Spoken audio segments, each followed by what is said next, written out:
Being kind was a big part of Jay Leno's career.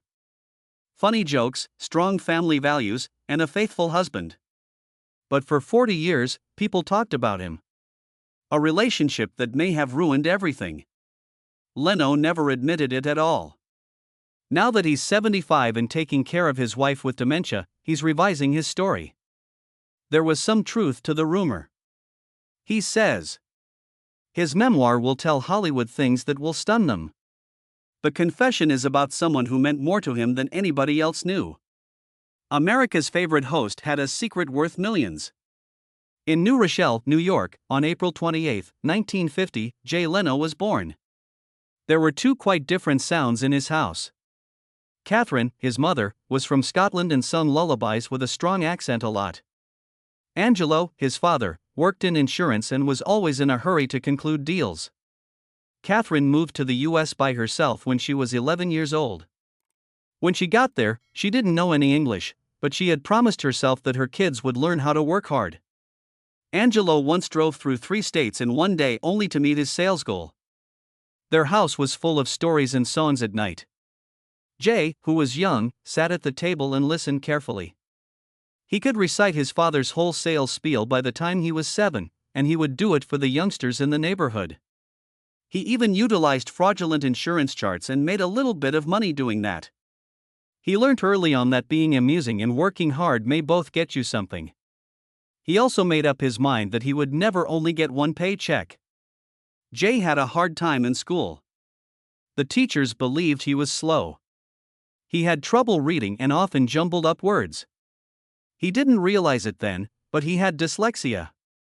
He had a hard time with fundamental phonics in 1st grade. He had to redo the whole year in 5th and 8th grade. A guidance counselor encouraged him to quit out in 1968. Jay didn't cry, though. He cracked a joke. He changed all the letters around and replicated the man's serious voice. His students laughed, and he got in trouble, but it made him angry. Every night, he wrote jokes.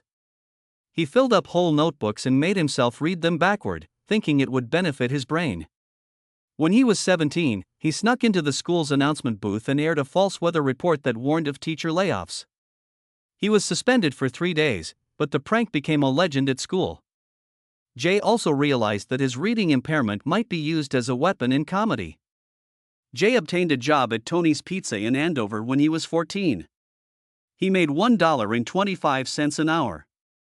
He couldn't use his dad's sparkling Buick, so he drove a beat-up Dodge to deliver pizzas. He had to get each package there in less than 20 minutes. He began by calling the customers, inquiring if Jay had gotten there yet while acting like a worried dad.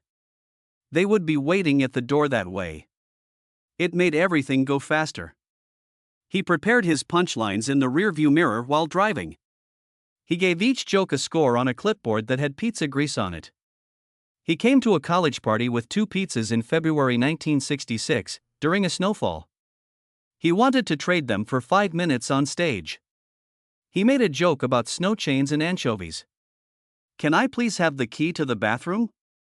"Yes, it is." "Don't try to steal it, it's on this large ring." He got $22 in tips for his first paid comedy show.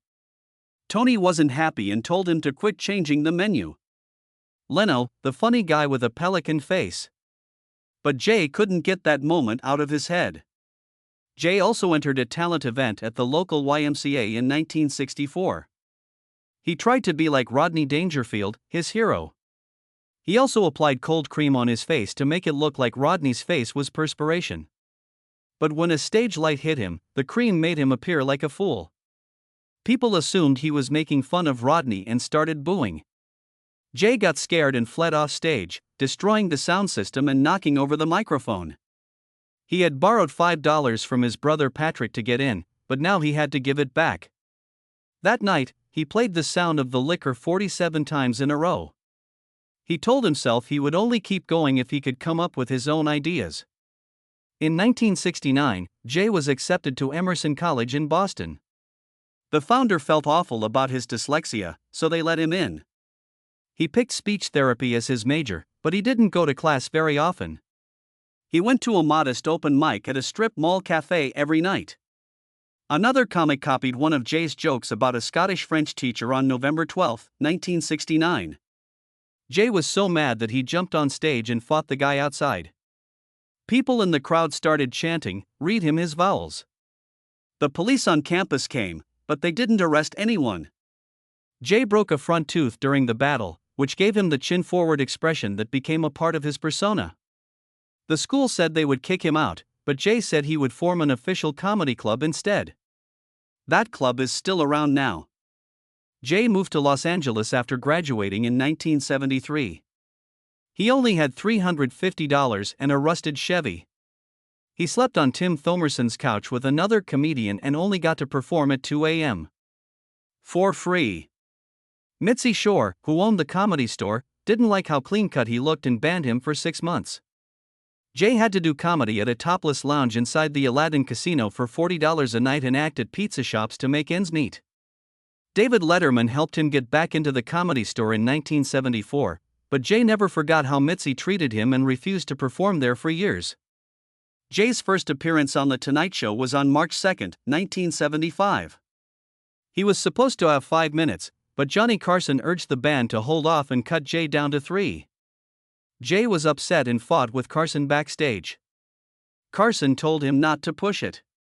The producers worked things out, but Jay's performance was put on hold and didn't air until May. For a hungry 24-year-old comic, that 9-week wait felt like forever. From 1973 to 1976, he dated 5 different ladies, all of whom were born on the same day. He joked that it was like dating the same person 5 times on September 5. A gossip journalist even called him Mr. Virgo Vortex. Jay got really into asking people what their birthdays were, which sparked some bizarre rumors around Hollywood. Jay met Mavis Nicholson at the Comedy Store on April 30, 1976. He was in a hurry to get to the toilet and ran into her by accident. They discussed next to a busted toilet. He met her again after the show, this time in the ladies' room, and asked for her birthday. Jay laughed out loud when she mentioned September 5. That night, they went out for chili. Jay was doing almost 300 gigs and traveled 52,000 miles that year, so their first true date didn't happen until August. They made it work. Jay played a driver named Mookie in the 1978 movie American Hot Wax. He got $5,000 and worked for 10 weeks on the film. It cost $6 million to make the movie, but it only made $2.2 million. A producer advised him to keep doing stand-up. Jay was in a bad mood because the movie failed and there was a pay strike at the Comedy Store. He pondered about becoming a mechanic and selling his old 1955 Buick. But on October 6, 1979, he played for 2,800 people in Denver. The show was full, and that night he made up his mind to do comedy for the rest of his life. Jay and Mavis got married on November 3, 1980. They chose the day to be the same as his parents' anniversary. The wedding was tiny and took place at a friend's house. They had been together since January 1976, but it wasn't love at first sight. Mavis had gone to the club to meet people for her writing profession, but she thought Jay was beautiful and said so. Their marriage was founded more on loyalty than love. They thought it was important to be there for each other when they were sick and when they were well. That turned out to be very significant, especially after Mavis was diagnosed with dementia in 2024. Jay's career truly took off when he started hosting The Tonight Show with Johnny Carson every week. In 1986. But he was careful. He pretended like he wasn't trying to take Carson's job, but he covertly met with NBC managers and worked behind the scenes to get the job. This plan worked. A lot of people felt betrayed by what transpired in Hollywood on May 25, 1992. People in the business were startled by how Jay Leno obtained the job as host of The Tonight Show. People thought that David Letterman would be the next host. Johnny Carson, who had been the king of late-night TV for years, wanted Letterman to take his position. Carson would often send Letterman jokes for his monologues in the last years of his life. But NBC chose something else. They gave it to Leno, who had been Carson's frequent guest host. Carson didn't try to hide how upset he was. He never talked about Leno in his last shows. Later, he even went on CBS's Letterman show twice, which many people thought was a clear message. Letterman felt very hurt. He quit NBC in June 1993 and established his own show on CBS. People in the business nicknamed that whole change a loyalty test because it was so hard. Leno had to choose sides, and a lot of people thought he betrayed the individuals that assisted him. It changed the way people saw him. Someone who would do anything, even if it meant destroying relationships. The first night Leno hosted didn't go well. The first episode he was in aired on May 25, 1992, and it was a disaster. A lot of famous people who adored Johnny Carson didn't show up. Leno had to call agencies and almost beg them to send visitors. The ratings were awful. NBC freaked out, and things were far worse behind the scenes. Helen Kushnick, Leno's longtime manager, had been surreptitiously blacklisting performers who appeared on other shows, such as Arsenio Hall. This made enemies fast. NBC came to Leno's house just 4 months later, on September 20, 1992. They told him he could fire Helen or lose the show. They advised him that she was bad for his career. That early mess almost ruined everything before it even started. By 1993, Jay Leno had found a fresh way to make jokes about O.J. Simpson. Leno made everything funny, from the murder case to the courtroom drama. He made more O.J. jokes than anybody else, not even Michael Jackson or Martha Stewart. More than anyone else, even Michael Jackson or Martha Stewart.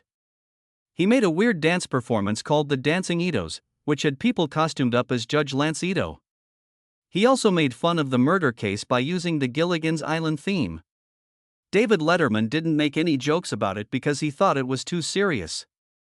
But Leno went all out, converting sadness into laughs every night.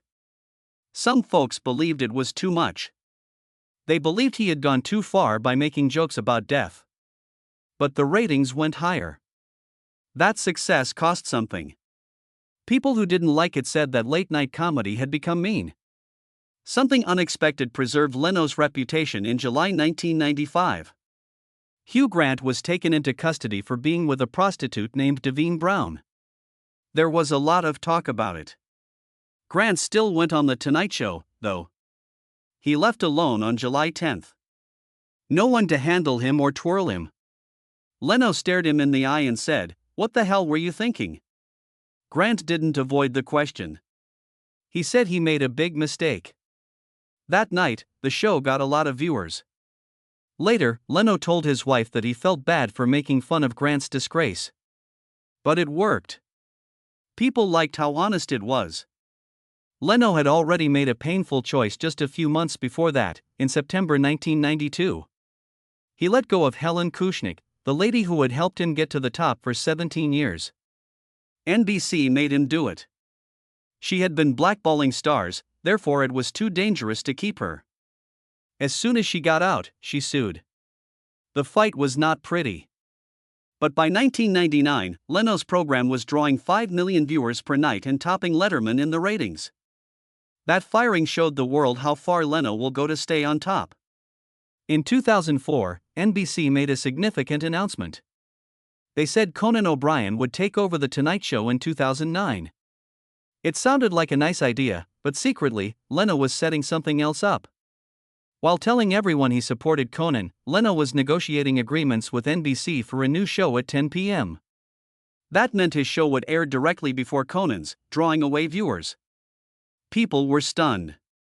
It appeared like he was trying to harm Conan's chances while smiling in public. This move violates an unspoken taboo in television. It felt sneaky. It also took away a third of NBC's primetime roster, something that startled the whole TV world. When Leno said goodbye on May 29, 2009, many assumed it was for genuine. He cried on TV and stated he was the luckiest guy in the world. But barely 4 months later, in September 2009, he was back with the Jay Leno program. His departure was nothing more than a performance. That first night back pulled over 18 million viewers. But the illusion was broken. Critics argued Leno exaggerated his emotions merely to get sympathy, then turned around and crushed his replacement. Then things got worse. In January 2010, private emails leaked from NBC. Executives wanted to move Leno back to 11:35 p.m. and push Conan to 12:05 a.m. It was a tremendous blow. The emails even showed Leno's team criticizing Conan, calling him unfunny. One executive, Jeff Zucker, threatened Conan he'd be frozen for 2 years if he didn't accept. That led to Conan's famous People of Earth letter, where he said no and attacked Leno personally. Conan told his colleagues, NBC ended up spending millions to settle the situation. And it split the comic world down the middle. During this storm, something unusual came out. In a 2014 interview, Leno said that all 5 women he had lived with, including his wife Mavis, were born on September 5. He even said he could detect persons with that birthday. He claimed he asked Mavis about it the instant they met. This unusual trend became a joke on other shows. People started questioning if Leno's concern with control extended to his personal life too.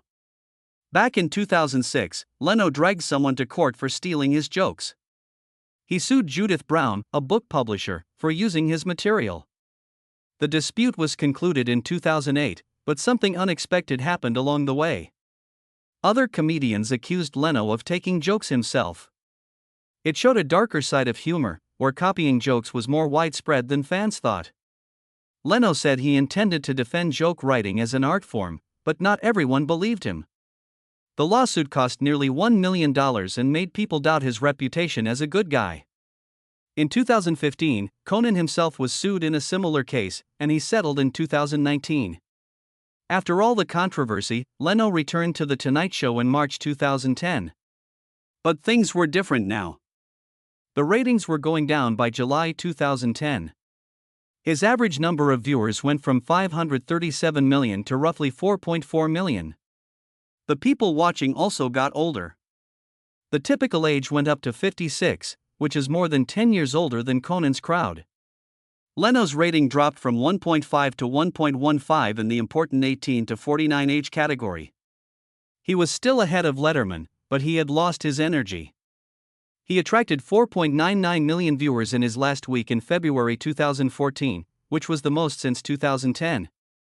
But no one could show that he ever said he felt old. Leno stopped doing late-night TV for good and focused all of his attention on cars. He opened Jay Leno's garage and showed him his astonishing collection. There are 180 automobiles and 160 motorcycles housed near the Burbank airport. He showed off cars of all kinds, from steam cars to supercars. There was no confirmation of a big garage fire in 2012, but something bad did happen on November 12, 2022. He was working on a steam car from 1907 when petrol poured over his face and caught fire. Leno has second and third degree burns on around 7% of his body. He was in the hospital for 10 days having skin grafts and oxygen therapy. Leno went back on stage just 2 weeks after the fire. He played at the Comedy and Magic Club in California in November 2022. He made a joke about the burns, stating, "We have 2 shows tonight, regular and extra crispy." The tickets for the show were all sold out. People were shocked at how quickly he got better. He never stopped doing stand-up, even while he was on The Tonight Show. People still liked his jokes that made fun of himself. And how he made jokes out of pain. Leno started a new journey in 2015 when he became a regular on Last Man Standing. He was a mechanic named Joe Leonard. He and Tim Allen had a fun competition off camera. They kept attempting to one-up one another by bringing cooler old cars to the set. Nancy Travis, who played their co-star, said it became a daily problem. Tim Allen even put images of their vehicle fights online. Leno didn't only adore cars on TV.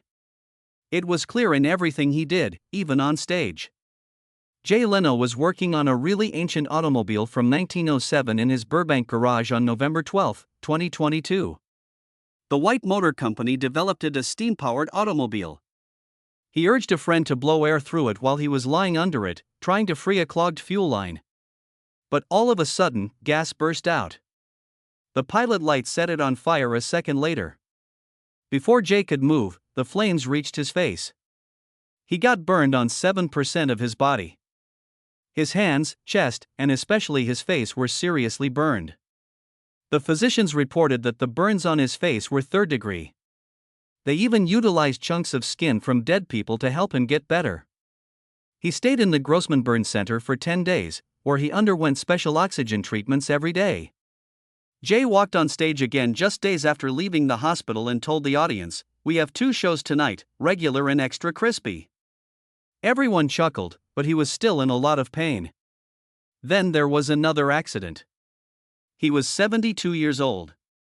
He saw that the bike was leaking gas, so he turned around.